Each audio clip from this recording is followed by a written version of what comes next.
We provide you the platform to turn your dreams into reality. Give wings to your aspirations with KR Mangalam University. बात करें PoK में हड़कंप much गया है और sirens लगातार बज रहे हैं, तो पीओके में भी अब लगातार सायरन बज रहे हैं, जिस बात की तस्दीक हो रही है कि पीओके में हालात अब भारी।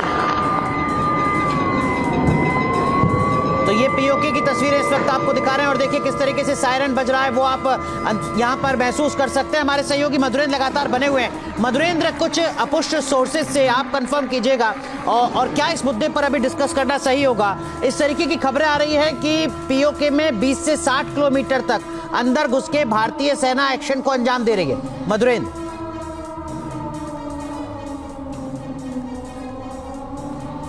देखिए, अभी ऑपरेशनल कंडीशंस हैं, इसलिए बताना ठीक है के लिए बेहतर नहीं होगा कि हम कितने भीतर हैं और किस तरफ हैं, लेकिन जाहिर तौर पे हम डिसाइसिव एक्शन ले चुके हैं और निश्चित तौर पे पुरजोर तरीके से पाकिस्तान को जवाब दे रहे हैं। ये इतना कहना इस वक्त के लिए उचित होगा। ठीक है, बिल्कुल ठीक है। जो आप कह रहे हैं, जो सेना के नियम है, प्रोटोकॉल है, उसका पालन करना चाहिए, लेकिन इस बीच पीओके में किस तरीके का खौफनाक मंजर है वो आप इन तस्वीरों के जरिए देख सकते हैं। हर जगह सिर्फ और सिर्फ सायरन की गूंज दिखाई दे रही है, लोगों में हड़कंप है, अफरा तफरी का माहौल है, कोई समझ नहीं पा रहा है, हर कोई कोस रहा है आसिम मुनीर को।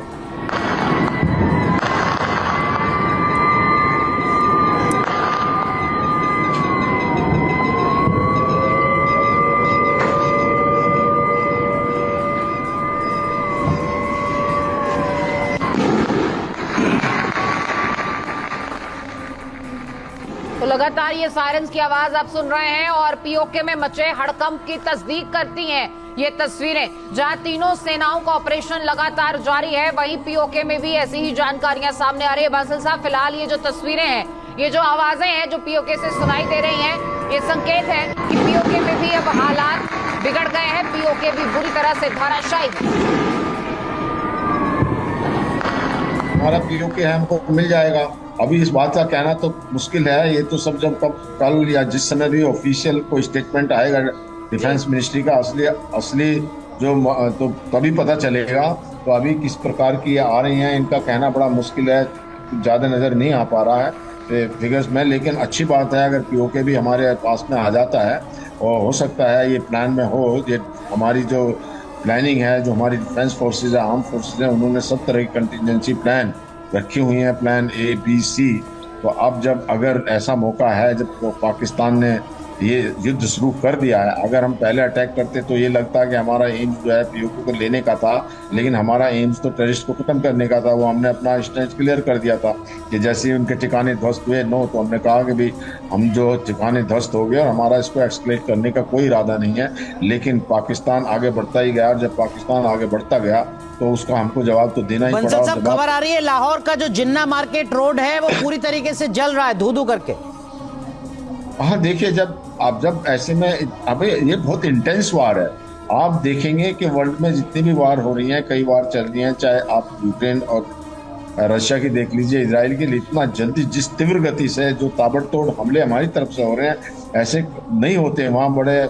इसलिए वहाँ 3-3 साल 4-4 साल निकल चुके हैं और बहुत दिन हो चुके हैं। लेकिन हमारा जो है सारी चारों तरफ से, जो कि हमारे पास जो पावर की तैयारी, आर्मी, नेवी, एयरफोर्स तीनों तैयार हैं, तीनों ने एक साथ जो हमला किया है, ऐसी स्थिति वर्ल्ड में कहीं नहीं बनती। तो इस वजह से जब इतना इंटेंस हमला होता है और जब दुश्मन किसी बात को, जब दुश्मन को उकसाता है, जो पाकिस्तान ने उकसाया है हमारे ऊपर, पहले हमारे निर्दोष लोगों को मारा, फिर उसके बाद में कल जो उसने अटैक किए, उसके बाद भी भारत ने बड़ा एक लिमिटेड उनके कुछ जो उनके डिफेंस सिस्टम को ध्वस्त किया था। लेकिन पाकिस्तान ने अभी जो मिलिट्री ठिकानों पर अटैक करना शुरू किया और फायरिंग बढ़ा दी, तो भारत के पास कोई ऑप्शन ही नहीं था। उनके जो जितने भी उनकी जो तरफ से मिसाइल्स या कोई भी ड्रोन आए, उसी की भाषा में उसको जवाब दिया जा रहा है। कर्नल शशांक, क्या आपको लगता है कि इस वक्त जब हम आपसे बात कर रहे हैं, रात के 1 बज रहे हैं, भारत इजराइल की भाषा में पाकिस्तान को जवाब दे रहा है? न्यूज नेशन अब व्हाट्सएप पर खबरों की ताजा अपडेट के लिए न्यूज नेशन के इस QR कोड को स्कैन करें।